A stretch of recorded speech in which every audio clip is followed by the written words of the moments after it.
வணக்கம், எல்லாரும் எப்படி இருக்கீங்க? இன்னைக்கு உங்கள் எல்லாருக்கும் ஒரு கதை சொல்ல போகிறேன். உங்களுக்கு தெரிந்த கதை தான், ஆனால் ஒரு மாறுபட்ட கோணத்தில் அந்த கதையை இன்றைக்கி நம்ம பார்க்க போகிறோம். தம்ப்நெயிலே அது என்ன கதை அப்படின்னு நீங்கள் கண்டுபிடிச்சிருப்பீங்க இல்லையா? இனி வரும் காணொளிகளில் இப்படி நமக்கு தெரிந்த கதையை எந்த கோணத்தில் பார்க்கணுமோ அப்படி பார்க்கலாம். அதுக்குள்ளே ஒளிஞ்சிட்ருக்கும் உண்மை என்ன, ரகசியம் என்ன, அதை எப்படி கண்டுபிடிக்கிறது அப்படின்னும் பார்க்கலாம். அந்த வரிசையில் இன்னைக்கு நம்ம பார்க்க போகிற கதை ஞானப்பழ கதை. திருவிளையாடலில் வர அதே ஞானப்பழ கதை தான். உங்கள் எல்லாருக்குமே இந்த கதை தெரிஞ்சிருக்கும். முதல்ல அந்த கதை என்ன அப்படின்னு சுருக்கமாக பார்ப்போம். அப்புறம் அதுக்குள்ளே அந்த உண்மைத்தன்மையை எப்படி கண்டுபிடிக்கிறது அப்படின்றதையும் நம்ம பார்ப்போம். திருக்கைலாயத்தில் ஒரு நாள் சிவபெருமானும் பார்வதி தேவியும் உட்கார்ந்துட்டு இருக்கும் பொழுது அங்கே நாராயணா நாராயணா அப்படின்னு சொல்லிக்கிட்டே நாரதர் கையில் ஒரு ஞானப்பழத்தோடு வரார். அந்த பழத்தை நீட்டி இது ஒரு ஞானப்பழம்னும் இதை தான் சாப்பிட்றத விட இந்த உலகத்தையே ரட்சித்து காக்கும் லோகநாயகன் லோகநாயகி இவங்க 2 பேரில் யாராவது சாப்பிட்டா நல்லது அப்படின்னு கொண்டு வந்தேன்னு சொல்லிக்கிட்டே அந்த பழத்தை சிவபெருமானிடம் தராரு நாரதர். சிவபெருமான் சிரிச்சுக்கிட்டே, இந்த உலகிலுள்ளோர் அம்மையப்பன் என்றுதான் சொல்கிறார்கள், அப்பன் அம்மை என்றா சொல்கிறார்கள், அதனால் அதை நான் சாப்பிட்றத விட நீ சாப்பிடுவது தான் சால சிறந்தது, இந்தா அப்படின்னு அந்த பழத்தை பார்வதி தேவியிடம் கொடுக்குறாரு. பார்வதி தேவி அதை வாங்கி இதை நான் சாப்பிட்றத விட நம் பிள்ளைகள் தான் சாப்பிடணும் அப்படின்னு சொல்லி அந்த பழத்தை அங்கே அருகில் இருந்த பிள்ளையாரையும் முருகனையும் கூப்பிட்டு இந்த பழத்தை கொடுக்குறாங்க. உடனே பிள்ளையார் என்ன பண்ணுறார், நான் தான் முதல் பிள்ளை, பழம் எனக்குத்தான் அப்படின்னு சொல்கிறார். அதுக்கு முருகன் சும்மா இருப்பாரா, நான் தான் செல்ல பிள்ளை, அதனால் பழம் எனக்கு தான் அப்படின்னு முருகன் சொல்கிறார். 2 பேருக்கும் வாக்குவாதம் நடக்குது. உடனே பார்வதி, இதுக்காக சண்டை போட்டுக்கொள்ள வேண்டாம், ஆளுக்கு பங்கு போட்டு எடுத்துக்கொள்ளுங்க அப்படின்னு சொல்கிறாங்க. உடனே சிவபெருமான் என்ன சொல்கிறாரு, இந்த பழத்தை முழுசாக சாப்பிட்டாதான் பலன் கிடைக்கும் இல்லையா நாரதா அப்படின்னு நாரதை கேட்கும்போது நாரதர் ஆமாம் ஆமாம் அப்படின்னு அவரும் தலையாற்றார். பங்கு போட்டு சாப்பிட்டா பலன் இருக்காதுன்னு சொல்கிறாரு. அதனால் என்ன பண்ணுறது? சிவபெருமானை பார்த்து பார்வதி, இருவரும் கேட்கிறார்களே, இதை யாருக்கென்று கொடுப்பது அப்படின்னு கேட்கும் பொழுது சிவபெருமான், இது ஞானப்பழம், இதை பெற நம் பிள்ளைகளுக்கு தகுதி இருக்கிறதா அப்படின்னு பார்க்க வேண்டாமா? அதனால் ஒரு சோதனை நடத்தி அதில் யார் வெற்றி பெறுகிறார்களோ அவருக்கு இந்த பழத்தை கொடுக்கலாம் அப்படின்னு சொல்கிறார். அது கூடவே போட்டியும் அவரே சொல்கிறாரு. இந்த உலகத்தை இவங்க 2 பேரில் யார் முதலில் சுற்றி வருகிறார்களோ அவர்களுக்குத்தான் இந்த ஞானப்பழம் அப்படின்னு சொல்கிறாரு. முருகன் கிட்ட தான் மயில் இருக்கே, உலகத்தை தானே இதோ ஒரு நொடியில் சுற்றி வருகிறேன் அப்படின்னு சொல்லிட்டு மயில் மேலே ஏறி அவர் கிளம்பிடுறாரு. பிள்ளையார்கிட்ட என்ன இருக்குது, மூஞ்சில் தான் இருக்கு இல்லையா, அதை வச்சு எப்படி அவர் உலகத்தை சுற்றி வர முடியும்? உடனே அவர் நிதானமாக, உலகம்தான் அம்மையப்பன், அம்மையப்பன் தான் உலகம் அப்படின்னு சொல்லி அவங்க அப்பா அம்மா சிவபெருமான் பார்வதி தேவி 2 பேரையும் சுற்றி வந்து பழத்தை அவரே வாங்கிக்கிறார். உலகத்தை சுற்றி வந்த முருகன் இதை பார்த்து கோச்சிக்கிட்டு போயிடுறார். இதுக்கப்புறம் நம்ம அந்த திருவிளையாடல் படத்தில் அந்த கதை தொடரும். ஆனால் இதுதான் ஞானப்பழ கதை இல்லையா? இது உங்கள் எல்லாருக்கும் தெரிஞ்சிருக்கும். இப்போது இந்த கதை நமக்கு என்ன சொல்ல வருது, அதில் என்ன ஒளிஞ்சிட்ருக்கு, அந்த ரகசியம் என்ன, அதை எப்படி தேடி கண்டுபிடிப்பது அப்படின்னு பார்க்கலாம். முதல்ல அறிவியல், ஆன்மீகம், இது 2 பற்றியும் தெரிஞ்சுப்போம். அறிவியல் அப்படின்னா என்னென்னா, ஒரு உண்மைத்தன்மையை வெளியில் தேடி கண்டுபிடிப்பது, இந்த பிரபஞ்சத்தில் வெளியில் தேடி கண்டுபிடிப்பது. உதாரணத்துக்கு இந்த புவி ஈர்ப்பு சக்தி இருக்குது. நியூட்டன் என்ன பண்ணார், ஒரு ஆப்பிள் மரத்துக்கு கீழே உட்கார்றாரு.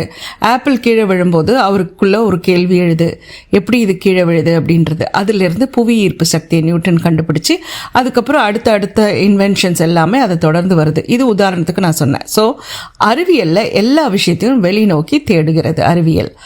ஆன்மீகம் என்பது அதே உண்மைத்தன்மையை நமக்குள்ள சென்று தேடுவது.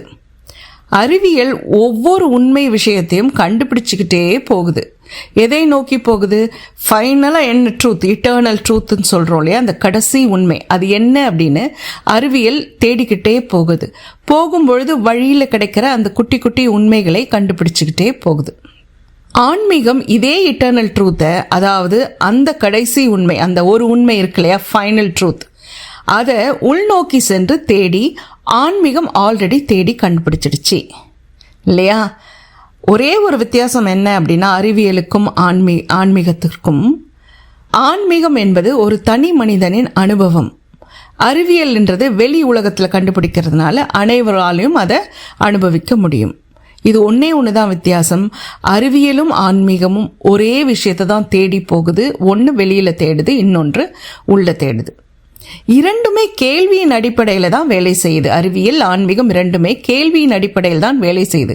இது என்ன, ஏன், இது எப்படி நடக்குது, இது என்னது அப்படின்ற கேள்வியின் அடிப்படையில் தான் அறிவியல் செயல்படுது. நான் நியூட்டனோட உதாரணம் சொன்னேன் இல்லையா, ஏன் ஆப்பிள் கீழே விழுது அப்படின்ற அந்த கேள்வியில் தான் அறிவியல் செயல்படுது.